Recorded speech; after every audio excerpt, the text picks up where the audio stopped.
রব চিনান, রসুল চিনান। এই যুগের মা বাবার সবচেয়ে বড় ব্যর্থতা একটা জায়গায়, সেটা হলো আসলের খবর নাই, নকল নিয়ে টানাটানি। শেষ সময় আমও যায়, সালাও যায়। আবার বলুন, আসল বাদ দিয়ে যারা নকল নিয়ে দৌড়ায়, এগো আম সালা ঠিক থাকে থাকে না।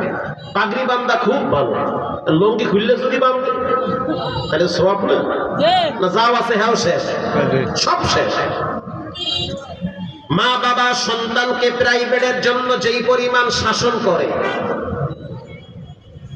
কোচিং এ না গেলে মা বাবা সন্তানকে যেই পরিমাণ শাসন করে, এসএসসি পরীক্ষা দিতেছে, একদিন যদি দিতে না পারে মা বাবা যেই পরিমাণ ধমক দেয়, শাসন করে, আল্লাহর কসম 100 বার এর অর্ধেক শাসন মা বাবা ছেলে মেয়েদেরকে নামাজের জন্য করে না।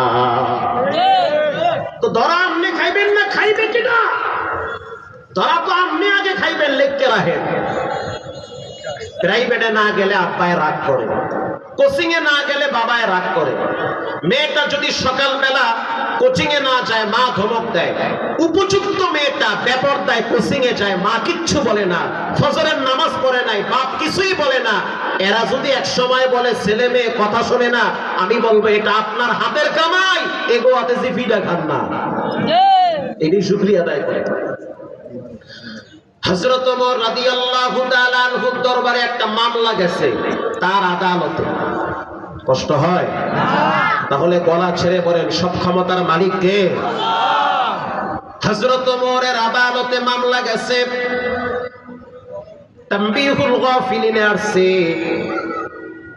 বাপ চলে গেছে ওমরের আদালতে গিয়া বলল, আমিরুল মুমিনিন আমার সন্তান কথা শোনে না, খোঁজ খবর নেয় না, মারাত্মক অপরাধ। হযরত ওমর রাদিয়াল্লাহু তাআলা আনহু সন্তানের বাবারে পুলিশ পাঠায়া ধরায় নিয়ে আসছে। প্রশ্ন করলো, মুরব্বী এই সন্তান আপনার কি হয়? বলে এটা আমার ছেলে হয়। হযরত ওমর প্রশ্ন করলো, যুবক যেই লোকটা সামনে দাঁড়ায় আছে ইনি তোমার কি হয়? বলে ইনি আমার বাবা হয়। তুমি তোমার বাবার হক কেন আদায় করো না? ও সন্তান, তোমার বাপ তোমাকে লালন পালন কইরা বড় বানাইছে, কেন তুমি তোমার বাবার হক যথাযথ আদায় করো না? ভাষা বুঝতেছেন? এবার যুবক বলতেছে, আমিরুল মুমিনিন রাগ কইরেন না, কারণ আমি তো জানি আপনার কথার আগে তরবারি দৌড়ায়। আল্লাহু আকবার বলেন। এত গরম হয়েন না, আব্বার কথা হইনা রাগ করতেছেন, আমারও তো কিছু কথা শোনা লাগবে। হযরত ওমর বলতেছে, বলো তোমার কি বক্তব্য? যুবক বলতেছে, আমিরুল মুমিনিন প্রথম জানতে চাই, দুনিয়াতে বাবা আগে আসছে না ছেলে আগে আসছে? একদম গোড়াই আইছে। এবার আপনারা বলেন, দুনিয়াতে বাপ আগে আসছে না ছেলে আগে আসছে? বাপ আগে আসছে। হযরত ওমর রাদিয়াল্লাহু তাআলা আনহু বলেন, বাবা আগে আসছে। এবার যুবক বলতে আছে, আমিরুল মুমিনিন জানতে চাই, দায়িত্ব বাবার আগে না ছেলের আগে? আই হাই, কয় কি এতে দিহি পেঁচে গেছে, তুলের মতো আটকে রাখতেছে। দায়িত্ব আব্বার আগে না ছেলের আগে? হযরত ওমর চায় রইছে চেহারার দিকে, বেটায় কয় কি? হযরত ওমর বলতেছে, দায়িত্ব হলো বাবার আগে, কারণ দুনিয়াতে বাপ আগে আইছে না ছেলে আগে আইছে? এই শাহরাস্তিতে এমন ঘটনা ঘটছে যে ভুলে পোলা আইয়ে পড়ছে আগে, দুনিয়াতে আব্বা আগে আইছে। বাবার কি দায়িত্ব বলেন? ছেলে বলতেছে, আমিরুল মুমিনিন রাগ করিয়েন না, তরবারি উঠাইয়েন না, বিচার করবেন ঠিক আছে, একটু জানায়া দেন বাবার দায়িত্ব কি, আমিও শুনি বাবাও শুনুক। খাপের খাপ মন্তাজের বাপ মিলে গেছে, বাপেও ধরা খাইছে। হযরত ওমর বলতে আছে, বাবার দায়িত্ব 3টা। আই হাই, কয় কি? বাবার দায়িত্ব কয়টা? 3টা। কি কি দায়িত্ব জানায়া দেন, বাবাও শুনুক আমিও শুনি। হযরত ওমর রাদিয়াল্লাহু তাআলা আনহু বলল, বাবার প্রথম দায়িত্ব সন্তানের জন্য ভালো একটা মা নির্ধারণ করা। সুবহানাল্লাহ বলেন। সন্তানের জন্য বাবার দায়িত্ব কি নির্ধারণ করা? ভালো মা, ভালো মা, খুব দিনদার মা। কই পাইবেন? ও স্কুলের পিছনে ফুচকা খাইয়া নিয়ে আইয়া পড়বেন, তাইলেই পাওয়া যাইবে। আর একজনের বেডিরে বাগাই লই আইবেন। হযরত ওমর রাদিয়াল্লাহু তাআলা আনহু বলল, সন্তান, বাবার প্রথম দায়িত্ব সন্তানের জন্য ভালো একটা মা নির্ধারণ করা।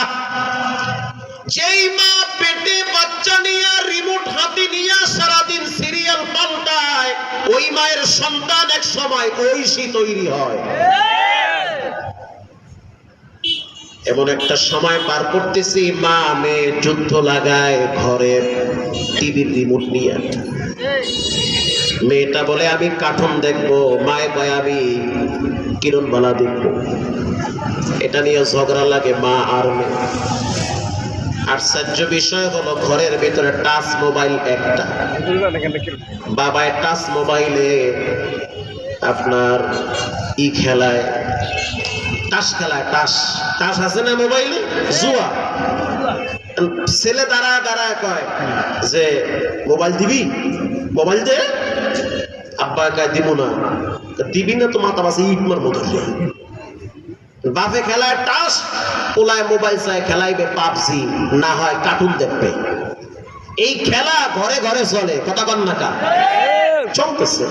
আপনি পোলারে, আপনি আপনার পোলারে খালি কোচিং প্রাইভেট আর টাচ মোবাইল দিয়ে হোয়ায় রাখছেন, 2 দিন পরে এই পোলার হাতের ইট খাওয়া লাগবে, ইট লেখকে রাখে। আমরা 7টা ভাই বোন আজ পর্যন্ত আব্বার চোখের দিকে তাকায় কথা বলতে পারি না, ডরে। আর আপনার পোলায় আপনার সামনে বিড়ি টানে, আপনি কিছুই কইতে পারেন না। প্রিয় ভাইরা আমার, হযরত ওমর রাদিয়াল্লাহু তাআলা আনহু বলেন, বাবার প্রথম দায়িত্ব সন্তানের জন্য ভালো একটা মা নির্ধারণ করা। এবার যুবক বলতে আছে, আমিরুল মুমিনিন আব্বাকে জিজ্ঞেস করেন মাকে কোথা থেকে নিয়ে আসছে। কি বেজার লাগছে না?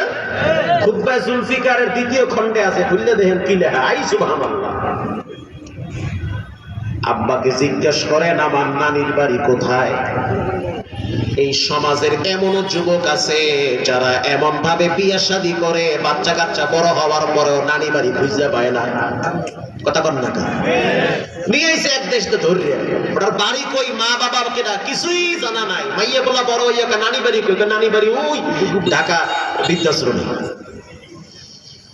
হযরত ওমর রাদিয়াল্লাহু তাআলা আনহু বলেন, বাবার প্রথম দায়িত্ব সন্তানের জন্য ভালো একটা মা নির্ধারণ করা।